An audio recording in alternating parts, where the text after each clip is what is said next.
Hello student, आज हम लोग हेलेना मौर्य के संदर्भ में अध्ययन करेंगे। जैसा कि आप जानते हैं, हेलेना मौर्य जो भारत के चक्रवर्ती सम्राट चंद्रगुप्त मौर्य की पत्नी थी और किस तरह से हेलेना एक विदेशी होकर के कैसे चंद्रगुप्त मौर्य से विवाह किया, आज हम लोग इसी रोचक घटनाक्रम के संदर्भ में अध्ययन करेंगे। जैसा कि आप जानते हैं, चंद्रगुप्त मौर्य भारत का एक ऐसा चक्रवर्ती सम्राट जिसने अपने गुरु चाणक्य की सहायता से भारत में राजनीतिक एकता स्थापित की। भारत में छोटे छोटे राज्य थे और किस तरह से उन्होंने अपने गुरु की सहायता से भारत में संपूर्ण क्षेत्र को अपने अधिकार क्षेत्र में करके संपूर्ण भारत को अपने अधिकार क्षेत्र में कर लिया और एक राजनीतिक एकता स्थापित करते हुए भारत का चक्रवर्ती सम्राट बन गया। तो आज हम लोग हेलेना के संदर्भ में अध्ययन करेंगे कैसे चंद्रगुप्त मौर्य ने हेलेना से विवाह किया, क्योंकि जैसा कि आप जानते हैं, चाणक्य जैसे गुरु जो नीति में बहुत ही पारखी व्यक्ति थे और किस तरह से चाणक्य नीति की रचना करके अपने शिष्य चंद्रगुप्त मौर्य को इसी चाणक्य नीति के आधार पर शासन करने के लिए प्रेरित किया था।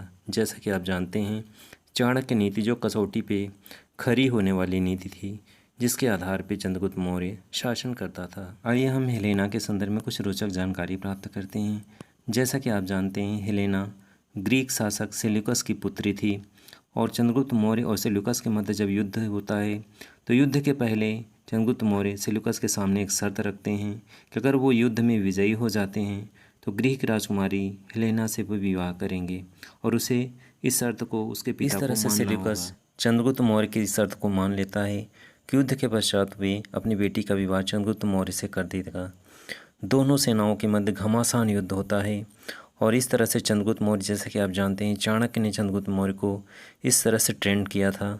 गुरुकुल में रहते हुए उसे बहुत सारे ट्रेनिंग दी थी, तलवार चलाना, बाण चलाना, किस तरह से युद्ध करना है, क्या कौशल को प्रदर्शन करना है, सभी कलाओं से दक्ष कर दिया था। भीषण युद्ध होता है दोनों सेनाओं के मध्य और अंत में चंद्रगुप्त मौर्य विजयी होता है। नियम और शर्त के अनुसार जो शर्तें रखी गई थी उसके पश्चात शासक यानी सेल्यूकस ने अपनी पुत्री का विवाह चंद्रगुप्त मौर्य से कर दिया। लेकिन चाणक्य को जब इस बात की पता चलती है तो वे नाराज़ होते हैं, लेकिन चंद्रगुप्त मौर्य की जिद के आगे अंत में वे भी मान जाते हैं और चंद्रगुप्त मौर्य के सामने उन्होंने 3 शर्तें रखी कि 3 शर्तों के बाद ही वे विवाह के लिए तैयार होंगे। कौन कौन सी शर्तें थी उसके संदर्भ में हम लोग देखेंगे।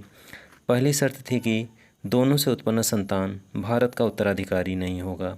इसका कारण यह बताया कि हेलेना एक विदेशी महिला है और भारत के पूर्वजों से उसका कोई नाता नहीं है, भारतीय संस्कृति को वो बिल्कुल नहीं जानती और ऐसे कंडीशन में उसका पुत्र भारत का उत्तराधिकारी नहीं बनेगा। इस तरह से पहली शर्त थी। उन्होंने दूसरी शर्त रखी कि कभी भी वो राजकाज में हस्तक्षेप नहीं करेगी। कोई भी कार्य होगा, कोई भी नियम बनेगा, कोई भी कानून बनेगा, लेकिन किसी भी तरीके से राजकाज और प्रशासनिक कार्यों में बिल्कुल हस्तक्षेप नहीं करेगी। तीसरी शर्त थी कि विदेशी होने के कारण उस पर कभी भरोसा नहीं किया जा सकता, क्योंकि वह अपने देश के लिए कभी भी मन में प्रेम हो सकता है और इस प्रेम को वो छिपा सकती है। तो ऐसे कंडीशन में विवाह के पश्चात हेलेना ग्रीक देश में कोई संबंध नहीं रखेगी, यानी अपने ग्रीक देश जो उसका पैतृक देश था उस देश के साथ उसका कोई संबंध या नाता नहीं होगा, वहाँ से उसका कोई मतलब नहीं होगा। तो इस तरह से 3 शर्तों के पश्चात जब वो मान जाता है, चंद्रगुप्त मौर्य और हेलेना इन शर्तों को अपनाते हैं, उसके पश्चात ही चाणक्य विवाह के लिए राजी होते हैं। आज आपने हेलेना मौर्य के संदर्भ में एक रोचक जानकारी प्राप्त की। किस तरह से हेलेना मौर्य जो ग्रीक राजकुमारी थी, कैसे चंद्रगुप्त मौर्य से विवाह होता है, कैसे विवाह के पहले चाणक्य उनके सामने 3 शर्तें रखते हैं और तीनों शर्तों का पालन करने के पश्चात ही वे विवाह के लिए राजी होते हैं। डियर स्टूडेंट, आज के वीडियो में बस इतना ही। अगले वीडियो में नए विषय वस्तु फिर से किसी ऐतिहासिक घटनाक्रम के साथ मिलेंगे। वीडियो अच्छा लगा हो तो लाइक और सब्सक्राइब करें। नए विषय वस्तु के साथ फिर से मिलेंगे, तब तक के लिए धन्यवाद।